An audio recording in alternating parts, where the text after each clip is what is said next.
Good morning, dear friends. Today in the Gospel reading, we see Jesus is condemning the Pharisees, the scribes, and the religious leaders of Israel. Jesus constantly is saying, "Woe to you, scribes and Pharisees." He calls them hypocrites, and Jesus also says, "You fools and blind men." And we see all these things Jesus tells because the leaders of Israel, they put on a religious show from the outside, but inwardly their heart condition was not right before God.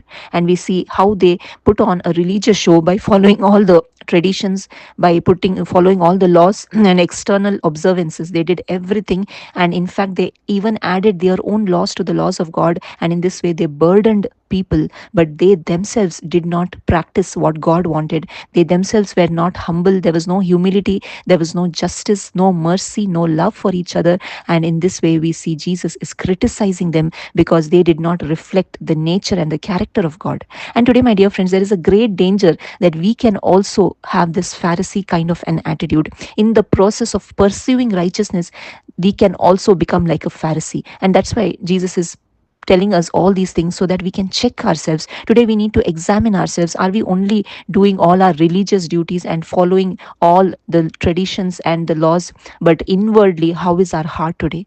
Today God sees only the heart. God doesn't see our outside rituals and observances, but he desires the heart of a person, and what he needs is a pure heart. That's why Jesus says in Matthew 5:8, "Blessed are the pure in heart, for they shall see God." Today what we need is only one thing, and that is a relationship with Jesus. And when we have a relationship with Jesus based on the gospel, based on the understanding of what Jesus has done for us, when we truly receive and accept Jesus as our Lord, our Savior, only then we can receive the Holy Spirit, and the Holy Spirit will help us to have the nature of God, to have the characteristics of God. The Holy Spirit will help us to live in humility, to practice mercy and justice with each other, to forgive one another, to love one another. And all these things can only happen when we truly repent of our sins, when we listen to the gospel of Jesus Christ, when we understand the great love that God had for us by sacrificing his only Son, Jesus Christ. And when we put our faith in this gospel, we can receive the Holy Spirit, and only the Holy Spirit will lead us to the truth. And that's why Jesus says in John 14:6, "I am the way, the truth, and the life." The truth is Jesus alone, and there is need of only one thing today, and that is Jesus. We need Jesus in our life, and we can find Jesus through his word.